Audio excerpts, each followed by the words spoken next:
السلام علیکم دوستو۔ پاکستان اور بھارت دو ایسے ہمسائے کہ جن کے تعلقات ہمیشہ دھوپ اور چھاؤں کے مترادف رہے۔ ان کے درمیان کئی جنگیں لڑی گئیں۔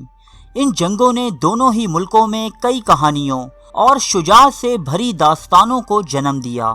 چند دن قبل رازی نامی ایک انڈین فلم کا ٹریلر ریلیز کیا گیا جس میں اداکارہ عالیہ بھٹ نے مرکزی کردار ادا کیا ہے۔ یہ فلم دراصل ایک ناول پر بیس ہے جس کا نام کالنگ سہمت ہے۔ اس ناول کے رائٹر ہریندر سنگھ سکا نامی انڈین نیوی کے ایک سابق آفیسر ہیں۔ وہ کہتے ہیں کہ کارگل کے دوران میری ملاقات ایک انڈین آفیسر سے ہوئی جس نے انہیں اپنی ماں کی کہانی سنائی۔ اس کہانی کو سننے کے بعد ہریندر سنگھ سکا کے دل میں اس عورت سے ملنے کا خیال پیدا ہوا اور وہ پنجاب کے ایک علاقے ملیر کوٹلا کی طرف روانہ ہوئے جہاں سہمت یعنی وہ عورت رہا کرتی تھی۔ یہاں سہمت نامی اس عورت نے ہریندر سنگھ سکا کو اپنی تمام رودات اس شرط پر سنائی کہ وہ اسے سہمت کی زندگی میں شائع نہیں کریں گے۔ یاد رہے دوستو کہ سہمت اس عورت کا فرضی نام ہے۔ ہریندر سنگھ سکا کے مطابق یہ عورت ایک کشمیری بزنس مین کی نازو پلی بیٹی تھی جس کا کوئی آرمی بیک گراؤنڈ نہ تھا۔ اسے مختصر سی جاسوس کی ٹریننگ دی جاتی ہے اور سن 1971 یعنی جب پاکستان اور انڈیا کے حالات سخت کشیدہ تھے، اس لڑکی یعنی سہمت کی شادی ایک high rank Pakistani army officer سے کر دی جاتی ہے۔ سہمت پاکستان آ کر یہاں کے لوگوں سے بہت گھل مل جاتی ہے۔ اس کی رسائی بڑے بڑے لوگوں تک ہوتی ہے، یہاں تک کہ اس کہانی کے مطابق وہ جنرل یحییٰ خان کے پوتے پوتیوں کو ٹیوشن پڑھانے لگتی ہے اور یہیں سے اسے کچھ ہائی پروفائل معلومات ملتی ہے جو وہ آگے انڈین آرمی کو ٹرانسفر کر دیتی ہے، اور اس مشن کی کامیابی کے بعد وہ اپنے ایک بچے کے ساتھ انڈیا واپس آ جاتی ہے اور یہاں چین و سکون کی زندگی گزارنے لگتی ہے، اور بڑا ہو کر اس کا یہ بیٹا بھی آرمی آفیسر بنتا ہے۔ ناول کے مطابق اس لڑکی یعنی سہمت کا سب سے بڑا کارنامہ Indian air craft career INS Vikrant کو پاکستانی سب میرین PNS غازی سے بچانا تھا، جو کہ اس دور میں انڈین نیوی کا سب سے بڑا سرمایہ تھا۔ اب آتے ہیں اس بات کی طرف، کیا واقعی یہ ایک سچی کہانی ہے؟ تو دوستو اگر حقائق کی نظر سے دیکھا جائے تو ایسا بالکل نہیں۔ کیا ایک بزنس مین جس کا دفاعی اداروں سے کوئی تعلق نہ ہو اپنی ناز و نام سے پلی بیٹی کو حالات جنگ میں ایسے خطرناک کام پر بھیج سکتا ہے؟ اور اگر اس نے بھیج بھی دیا تو کیا ایک انڈین لڑکی کی جنگ کے حالات میں ایک high rank Pakistani army officer سے شادی ہو سکتی ہے؟ نہیں دوستو، ایسا پاسبل نہیں، کیونکہ حالات جنگ میں تو عام آدمیوں تک کی آمد و رفت محدود کر دی جاتی ہے۔ ایک آرمی آفیسر تو بہت دور کی بات ہے، چلے مان لیا کہ ایسا بھی ہو گیا، لیکن اتنے مختصر سے عرصے میں ایک انڈین لڑکی کی جنرل یحییٰ خان تک رسائی بھی ایک ناممکن بات ہے، اور اس سے بھی ناممکن بات یہ ہے کہ وہ اپنا مشن پورا کر کے یعنی INS وکرانت پر حملے کی خبر لیک کر کے اپنے بچے کے ہمراہ بحفاظت انڈیا لوٹ آئی اور چین و سکون کی زندگی گزارنے لگی۔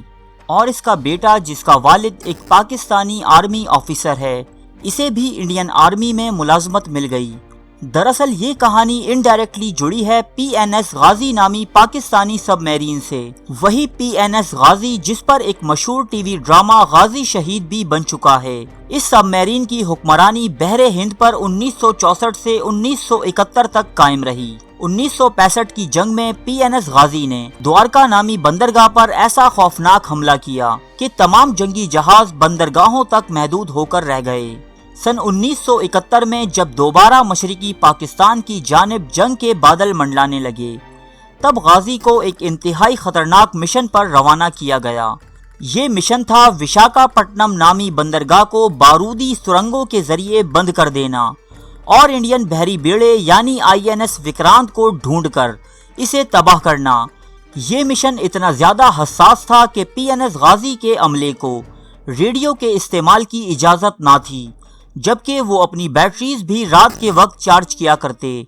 PNS غازی ایک لمبا اور خطروں سے بھرپور سفر طے کرتے ہوئے نہایت کامیابی سے وشاکھاپٹنم پہنچی، جہاں اس نے بارودی سرنگوں کا جال بچھانا شروع کر دیا۔ لیکن بدقسمتی سے سمندروں میں اٹھنے والے طوفان کے سبب اپنی ہی بچھائی ہوئی ایک بارودی سرنگ سے ٹکرا گئی۔ یہ دھماکہ اتنا خوفناک تھا کہ پوری بندرگاہ لرز گئی، لیکن کسی کو پتہ نہ چل سکا کہ یہ آخر ہوا کیا ہے۔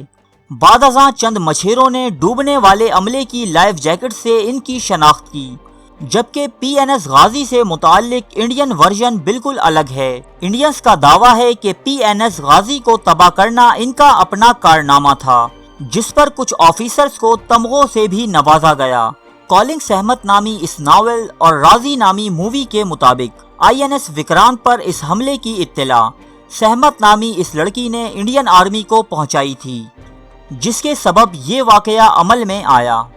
جبکہ حقیقت یہ ہے کہ پی این ایس غازی کے حملے کی خبر اس کی تباہی کے وقت تک کسی کو نہ تھی، اور یہ بات میں نہیں بلکہ خود بھارتی تجزیہ کار کہتے ہیں۔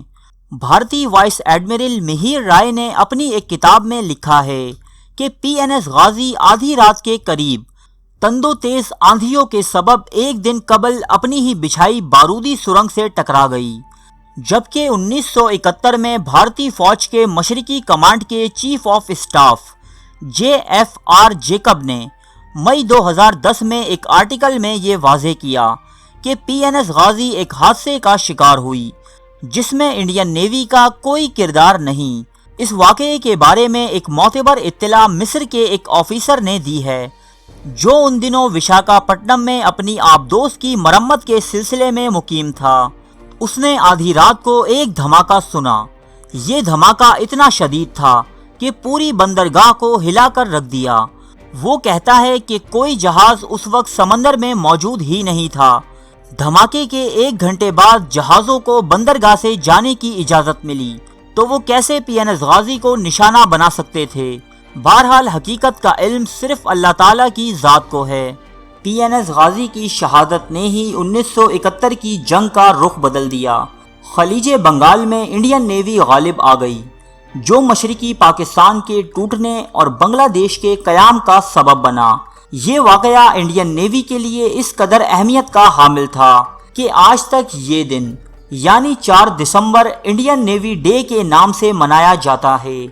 اس سے قبل اسی موضوع پر ایک مووی غازی اٹیک بھی بن چکی ہے، جس پر بھارتی سینسر بورڈ نے اس فلم کے پروڈیوسر کو یہ ڈکلیریشن ہٹانے کا آرڈر دیا تھا، جس میں کہا گیا تھا کہ فلم حقائق پر مبنی ہے۔ اسی طرح کالنگ سہمت نامی ناول اور رازی نامی مووی کو ہم کچھ افسانوی اور کچھ حقیقی تو کہہ سکتے ہیں، لیکن اسے ایک سچی کہانی قرار دینا بالکل درست نہیں۔ ارے فرینڈز، 1 منٹ، آپ ایسے ہی جا رہے ہیں؟ اتنی محنت سے ویڈیو بنائی ہے، ایک لائک تو بنتا ہے نا؟ اور دوسرا یہ کہ آپ ہمیں اتنی بڑی دنیا میں دوبارہ کیسے ڈھونڈیں گے؟ تو اس کا حل یہ ہے کہ آپ ہمارے چینل کو سبسکرائب کر لیجئے اور اس بیل کے آئیکن کو کلک کر دیجئے۔ اس طرح ہمارے آنے والی تمام ویڈیوز آپ تک پہنچتی رہیں گی۔ ارے ڈریے مت، یہ بالکل فری ہے۔